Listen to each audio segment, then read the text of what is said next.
welcome to the preview Journey Fellowship, and it's a little bit of Prairie Heights. It feels like Journey Fellowship continues to get bigger, and Yeah, Prairie Heights is continuing to meld into that. And I think it's a fantastic point. We're getting closer, just over a month away now from yeah, the big celebration coming in September, and plans are coming together. I know in Fargo there's a lot of excitement, in Bismarck there's a lot of activity. There's people coming together and making plans, and worth mentioning right from the get-go, if anybody in Fargo has questions or is interested in helping out with how our families are coming together, you're the point man, Karl, right? correct. Yeah, Yes. right. And in Bismarck, I feel everybody's pretty comfortable in coming to you also, and I know that Tammy and Dustin and Matt, the folks that are on our advisory board, have been really involved as well here too. So I'm not sure if there's a single point person here, but I think between all four of you, there's been a lot of cooperation and some good things happening. Yeah, I think you're exactly right. So I can easily be the head, and if I need to direct somebody to, if it's in Bismarck, one of those four, Yeah. or Fargo, we have some ministry specific stuff. Like we have an outreach team of which we have leads, and we do have a worship leader.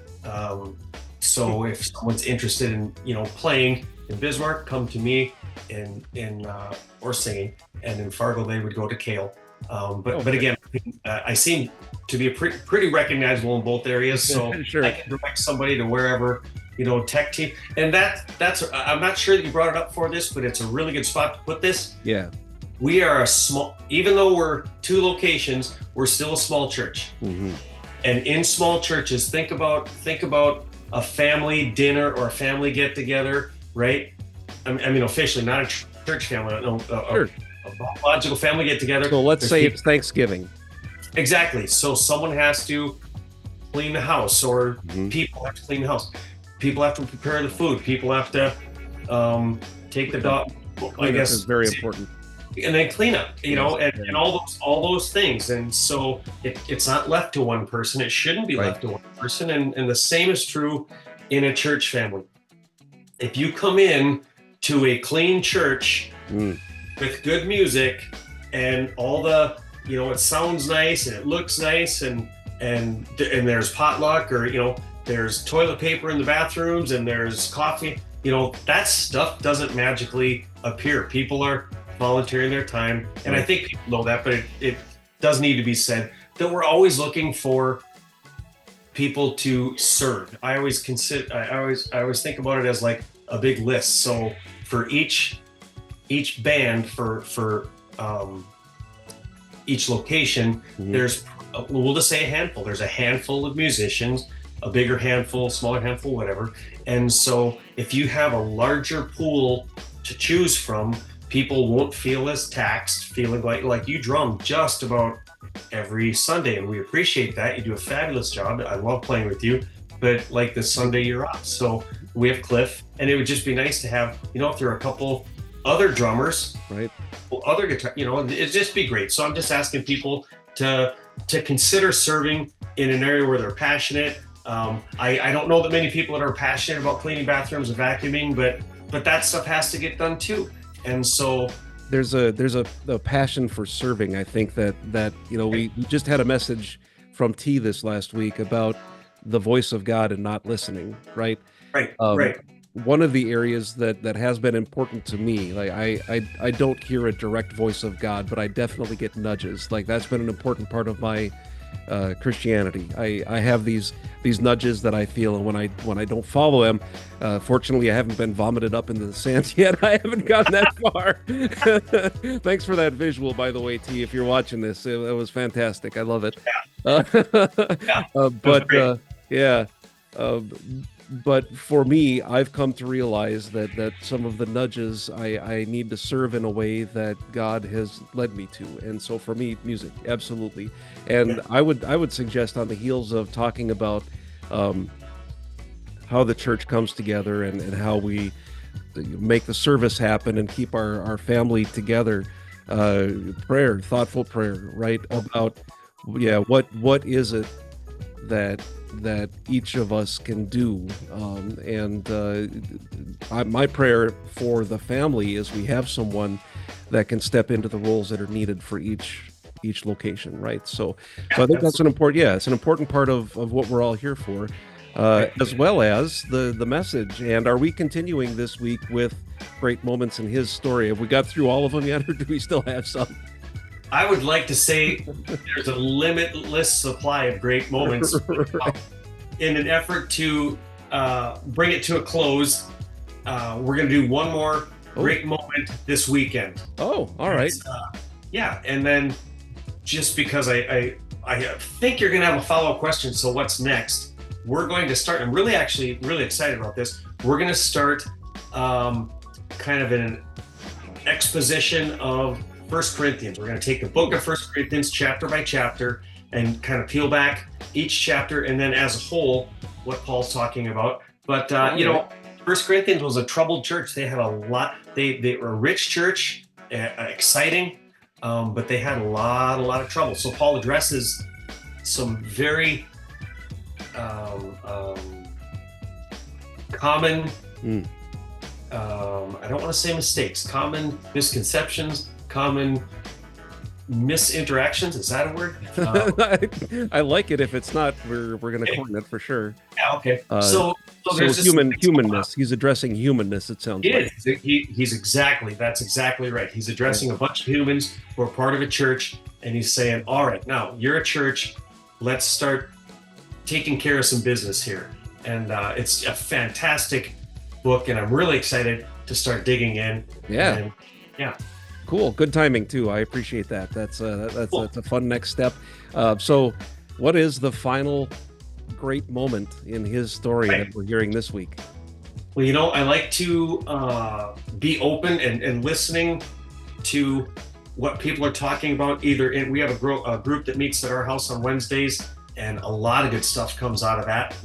And I also just talk with people, you know, before, after, sometimes during church services. And one of the things that came up was in our Wednesday night group, when Tina was kind of talking about when she was talking about Jonah. And I was reading through Jonah just because she and I were working together on that. And I mean, she took the lion's share, but she just kind of bounced stuff off me. And there was some stuff in Jonah 4:2 to be specific, and if anyone wants to go look at it, they sure can.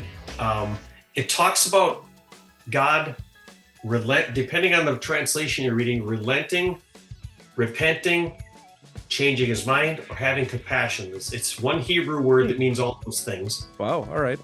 And so we were talking about, does God change his mind? And I thought, you know, the Bible has, easily, this week I've found at least 11 points in the Old Testament specifically where it talks about God changing his mind, or and these are going to ring for some people, being sorry that he made man. That's Genesis. For Samuel, he was sorry that he made Saul king. Now that we're going to talk about that because it's all the same thing. It's very similar to when the Bible says that God hates, and then all of a sudden we get people going, well, if God can hate, then I can hate. That's a different kind of hate. It's a divine hate. It's a hate that we don't have as humans. So when we talk about God forgetting sin, that's another where we use an anthropomorphism. We use a human word to describe something that is a divine nature. So we say God forgets, but he can't forget because forgetting is a flaw, a character flaw. Yeah. God does not have character flaws. So then changing your mind, when you come to that, that's another anthropomorphism. Yeah. That's a hard one for me to grasp, because being omniscient means all-knowing. You can't. But then that also means he can, because he can't. Right? God can't not. Oh yeah. Yeah. So I'm glad you brought that up, because I was thinking about that today while I was working. So God can do anything, right? We say that God can do anything. God can do anything, and a lot of our theology and a lot of our faith and a lot of our strength comes from knowing that God can do anything. But a bubble buster, right? our little bubble that we put God in, there are things God can't do. Now, I'm not saying that he's weak. Not all people. but yeah. God can't lie. God can't sin. Can't do those things. Yeah. So if you look at it as something, oh, God can't sin, well, that does not fit into omnipotence and omniscience. Right. Well, and this is where, so I love language. I love the study of it. I love the use of it. Obviously, right? These are important things for me. So words are great, and it's very limiting. The fact that we use language to communicate is restrictive, and this is an exact example of that. So I'm excited for this message because it gets into a couple things that are really cool to me. It's diving into a subject that is confounding. I love that.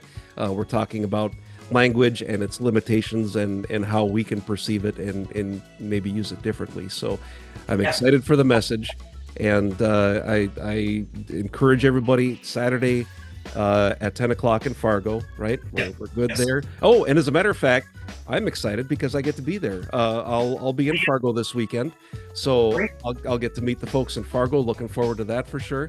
In Bismarck, it's Sunday at 10 o'clock, and it is Communion Sunday this week. So will you be in Bismarck, or will you be? We'll be live. Oh, you will be live. All right. Well, we'll look forward to having you there, and we'll keep doing this. We'll start up. I'm excited to dig into 1 Corinthians. You've taken away one of the things that I always get to ask, though. I always get, well, what should people read to prepare? Well, you've covered the whole next series. 1 Corinthians. Just read that every week, and read 1 Corinthians. You should be good. Yeah. All right. Well, I appreciate the time as always. Thanks everybody out there that's watching. Prayers for us all as we're in a weird time in our country and in our society, and with our leaders. Always prayerful about that, and prayerful for our church as well. So thanks again for everybody, and we'll see you again soon.